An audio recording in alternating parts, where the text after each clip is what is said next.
Hello, friends. Good evening to everyone.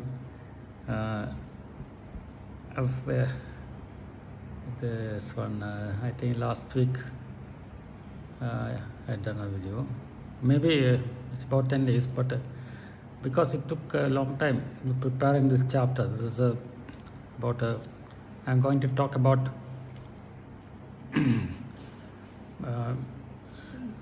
blood disorders in all people. Blood disorder means blood disease of blood in all people. So it's since it is a big topic, I'll be doing it in two parts. First, I'll do the anemia and myelodysplasia and multiple myeloma. Then the next one, I'll do the hematological malignancies and probably bleeding disorders. Bleeding disorders are very, very short. So this one, first we'll do the anemia. Anemia, as you all know, is because of either blood loss or a lack of blood production. Blood loss is more common. So it's measured by the percentage of hemoglobin in the blood. Hemoglobin is contains iron. It's a heme part is there. Globin, protein part, everybody knows it. So it's a transport part of the blood, which RBC, which it takes oxygen from the lungs to different parts of the body. So very important molecule, hemoglobin. So hemoglobin level, by categorizing hemoglobin level into various things, we can say that this person has got anemia.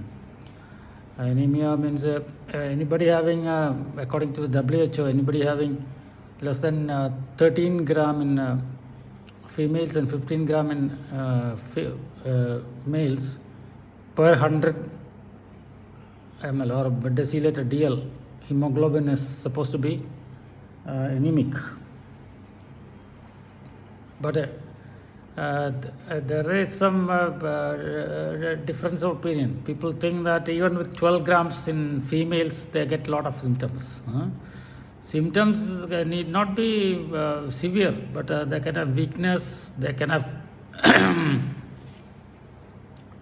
difficulty walking, then the falls can be there, and sometimes they have anorexia because of all these things. So non-specific symptoms can occur, and it is recommended to get at least 13 grams per DL of hemoglobin for the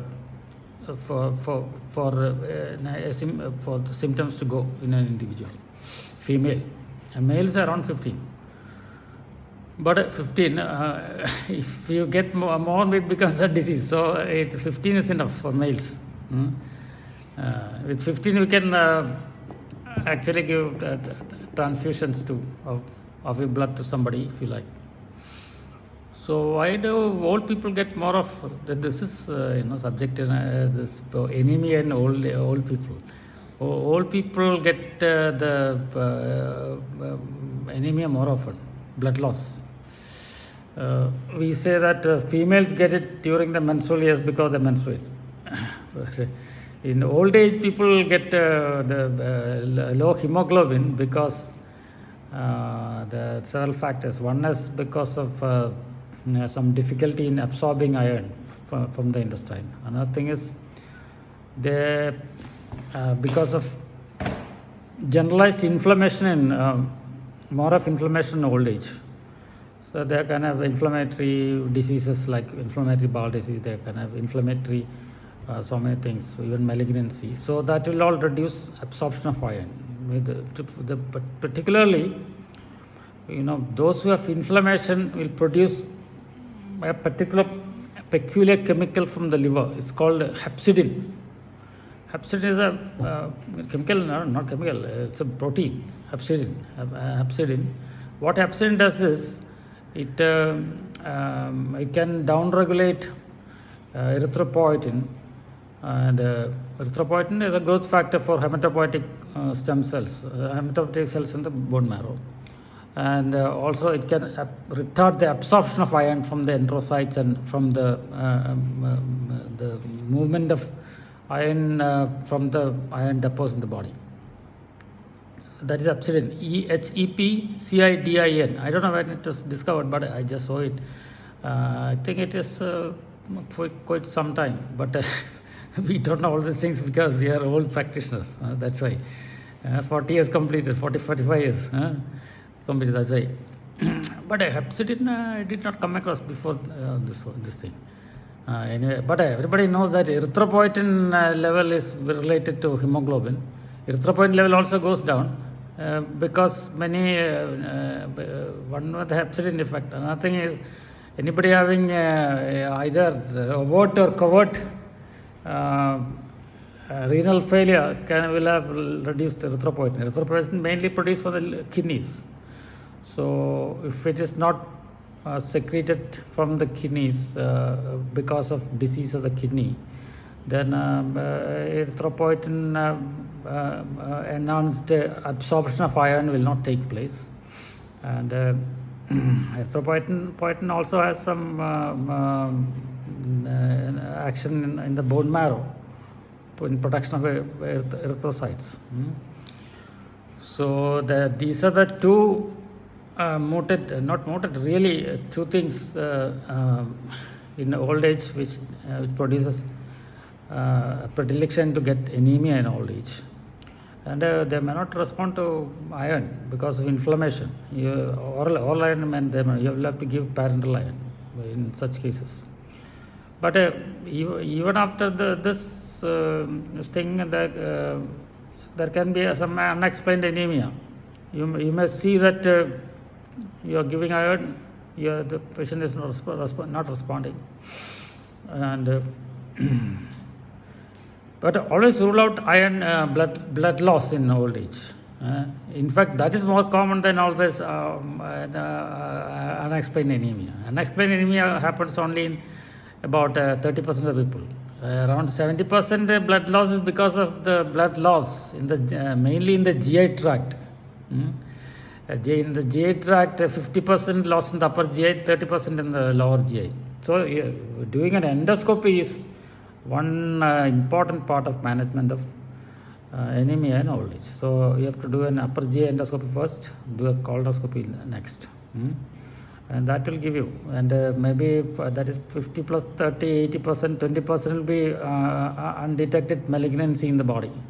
So all these things have to be ruled out to rule out the cause of anemia in your old patient. Then this is the iron deficiency anemia. There is another kind of anemia in old age, which is not seen very often in young people. It's because of what's called B12 deficiency. B12 deficiency, vitamin B12 deficiency causes what's called megaloblastic anemia or macrocytic anemia, whereas iron deficiency causes microcytic anemia. But the irony is that macrocytic anemia may not be seen in old age because this old people will also have iron deficiency, and so they'll have microcytic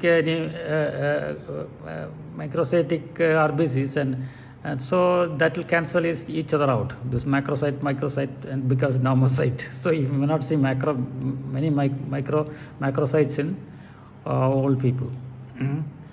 That is one thing. Another thing is, if you see macrocytes, it may not be because of B12 deficiency. The commonest cause of macrocyte is alcoholism. Alcohol has a direct effect on the RBC, producing macrocytes. Then any kind of infection can cause macrocytes. Then hypothyroidism can cause macrocytes. All these things. So if you see macrocyte, suspect B12. Always check B12 if you suspect this one anemia due to vitamin B12 deficiency. Always measure the serum vitamin B12 level.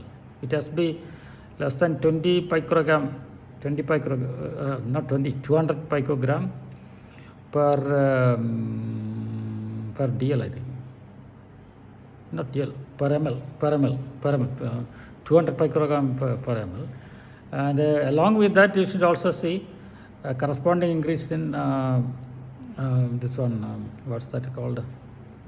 That homocysteine level, because homocysteine for homocysteine, this thing is made, more of homocysteine made when the patient is deficient in B12. So homocysteine level should go up. Then only you can diagnose. Homocysteine, high homocysteine, low B12 means B12 deficiency. B12 deficiency goes along with this one folic acid deficiency also. Both you have to supplement. Give it parenterally if possible, or give it orally. So these are the diagnosis, treatment of this thing, diagnosis of anemia in old age. But in the management, this one, then again, this is a non-cause of anemia. Unknown cause will be there. You won't know what happens. So you may be giving transfusion, that will be corrected. But soon again he loses blood. In such cases, always think of the possibility of a marrow condition called myelodysplasia. What happens is just like as it is described. Dysplasia will be there in the marrow, bone marrow. Dysplasia means dysplastic changes. That is a pathological change. The cellular arrangement will be altered. You can have blast cells also in the bone marrow. Bone marrow actually cellularity can be high, whereas in peripheral blood the cellularity can go down. You can get this one less number of RBCs, WBCs, platelets. Bleeding can be there. You can get splenomegaly. In such, if a repeated transfusion means always do a bone marrow. This is diagnosed by doing a bone marrow study, bone marrow examination. You take a bone marrow biopsy, not just a histopathology. Take a bone marrow biopsy and study. And so then if you diagnose myelodysplasia, then you have to give a prognostication. There is several prognosticate indicators are there, but it all depends on your this thing.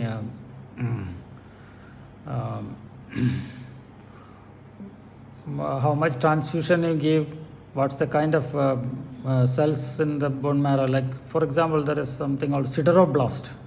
Sideroblast, that means it is a little high in the ranking, and the prognosis is a little bad. Like that, then I always suspect acute myeloid leukemia. This one can go degenerate into acute myeloid leukemia. That is the last spectrum of this myelodysplasia.